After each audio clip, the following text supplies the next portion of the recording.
నేను ఈ ప్లాట్ఫామ్ రాకముందు ఒక ప్రైవేట్ స్కూల్ టీచర్ని. ప్రైవేట్ స్కూల్లో 12 సంవత్సరాలు జాబ్ చేసిన. 12 సంవత్సరాలు జాబ్ చేసి నాకు అక్కడ వచ్చిన శాలరీ ఎంత అంటే ఒక 10,000. అలాంటి టైంలో నాకు ఈ ప్లాట్ఫామ్ పరిచయం చేసింది my great leader and my mentor Mallesh సార్కి, నా డౌన్ లైనర్స్కి, నా top up liner Pandey sir, BP మేడంకి, అండ్ నన్ను నడిపిస్తున్న మా సార్కి, వెస్టేజ్ మేనేజ్మెంట్కి ఒక్కసారి కాదు.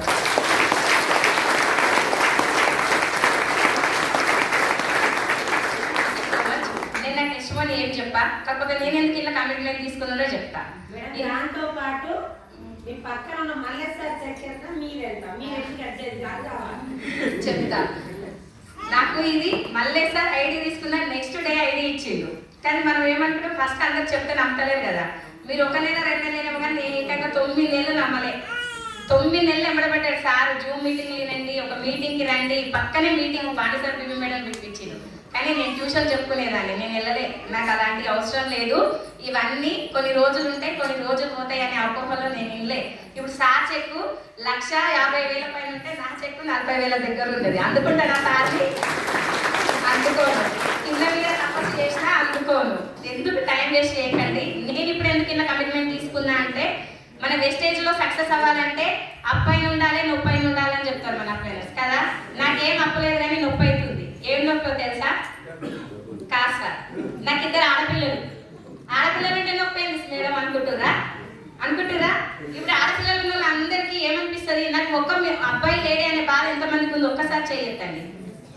నాకు ఒక అబ్బాయి లేడు, నాకు 2 ఆడపిల్లలని ఎంతమంది బాధపడుతుంది? కానీ నేను ఏ రోజు బాధపడలేదు. నేను ఎందుకు బాధపడలేనంటే, అబ్బాయి కావాలని ఎందుకు అనుకుంటారు? మన చివరి దశలో పిల్లలు మనకు అందుకే నాకు అబ్బాయి లేరనే బాధ లేదు. నా పిల్లలు ఒకరి మీద డిపెండ్ అవ్వద్దు. ఆడపిల్లలు అంటే చాలా చులకన చూస్తారు. మా ఫ్యామిలీలో కూడా అందరూ అంటారు, మాకు ఒక్కరికే అబ్బాయి లేరు, మా ఫ్యామిలీలో అందరికి అబ్బాయి లేరు, నీకు 2 ఆడపిల్లలు అని చాలా బాధపడతారు. కానీ మా సారు నేను ఏ రోజు బాధపడలేదు. నా ఆడపిల్లలను ఒక స్థాయిలో ఉంచి వాళ్ళు మగపిల్లల్లా ఉండాలి అని డిసైడ్ అయినా. కాబట్టి నేను మిడిల్ క్లాస్ అంటే మరీ లేకుండా లేము, మరీ ఉండి కూడా లేము, మిడిల్ క్లాసే. అప్పు లేదు, కాకపోతే నాకు ఆడపిల్లలకు నేను డిసైడ్ అయ్యి నా పిల్లలకు ఒక లగ్జరీ లైఫ్ ఇవ్వాలి. నేను ఎందుకు ఇంత కమిట్మెంట్ తీసుకున్నంటే, నాకు చిన్న వయసులోనే ఫాదర్ చనిపోయిండు. నేను 10th క్లాస్లో ఉన్నప్పుడు నా ఫాదర్ చనిపోయిండు. మా అమ్మ నా పెళ్లి చేయడానికి పడరాని పాటలు పడింది. ఎందుకంటే అమ్మ వాళ్ళకి ఆస్తులు ఏమీ లేవు, వెనకాల ముందు సపోర్ట్ ఏమీ లేదు. అమ్మ ఒక్క గుండె ధైర్యంతో నా పెళ్లి చేసింది. అలా నా అదృష్టం ఏంటి అంటే, మా హస్బెండ్ నాకు కట్నం లేకుండా పెళ్లి చేసుకుంది. ఇది నా అదృష్టం. నాకు నాన్నలేని స్థానం నా భర్త తీరుస్తుండు. నాకు నాన్నలేదనే బాధ ఒకటే ఉంది తప్ప ఏది లేదు. కాబట్టి రేపన్న రోజు ఈ టైంలో ఎవరు ఎప్పుడు ఉంటున్నామో ఎప్పుడు పోతున్నామో అర్థమైతే లేదు. నాకు తమ్ముళ్ళు ఉన్నారు కాబట్టి నా అమ్మకు భరోసా ఉన్నది. కానీ నాకు 2 ఆడపిల్లలు. రేపన్న రోజు వాళ్ళకు నేను బాధ పడకూడదు, ఎవరి మీద డిపెండ్ అవ్వకూడదు. నేను లేకపోయినా కూడా నమ్మలేదనే బాధ ఉంది, కానీ కష్టాలు పడకూడదు, డబ్బు లేదనే ఇబ్బంది ఉండకూడదు. నేను మా అమ్మ పడ్డ కష్టాలన్నీ కళ్ళతో చూసిన, నా పెళ్లి చేయడానికి ఎన్ని ఇబ్బందులు పడ్డదో, ఎంతమంది కాలం ముఖ్యంది అన్నీ చూసిన.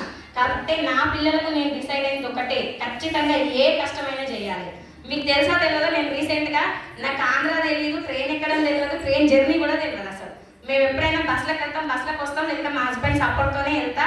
నేను అసలు సిటీ కూడా తిరిగా, నాకు సిటీ జర్నీ కూడా పడదు అసలు. అలాంటిది 4 days తెలియని ఒక ఆంధ్ర దాకా వెళ్ళి వచ్చిన. ఎందుకు అంటే నేను డిసైడ్ అయినా, దేవుడు మార్గం తెలియకుండా పోయినా చూపిస్తాడా చూపియడా? నేను ఈయనే ఉంటా, పోతూ ఉంటా, అడుక్కుంటూ పోతే ఎవరైనా మార్గం చూపిస్తారు. అట్లా అని డిసైడ్ అయ్యి నేను నా డౌన్ లైనర్ ఆంధ్ర దాకా పోయి వచ్చినాం. ఆ దేవుడి దయవాలని అక్కడ ఒక టీం రావాలని నేను కోరుకుంటున్నా. నేను ఎంత దూరమైనా వెళ్ళి నేను టీం వర్క్ చేయడానికి రెడీగా ఉన్నా. నా పిల్లల లైఫ్ సక్సెస్, వాళ్ళని ఒక మంచి లైఫ్ ఇవ్వాలి. ఆడవాళ్ళందరికీ నా రిక్వెస్ట్ ఏంటంటే, మా భర్త ఒప్పుకుంటలేదు, మా అత్త ఒప్పుకుంటలేదు అని ఏవి మీరు రిస్ట్రిక్షన్స్ పెట్టుకోకండి.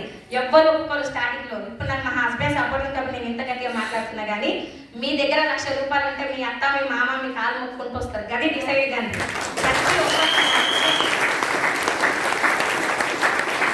పొద్దున వేసి మన పిల్లల మొహం చూసుకోండి.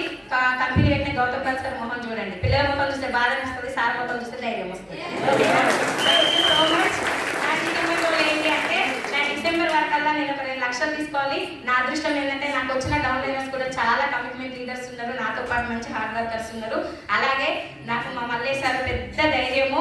నన్ను ప్రతి క్షణము నేను అప్పుడప్పుడు కొంచెం బాధపడతాను, నేను దేనికైనా కొంచెం సెంటిమెంటల్గా ఫీల్ అవుతాను. ఏదైనా ఏ బాధ వచ్చినా తట్టుకోను, సంతోషం వచ్చినా తట్టుకోను.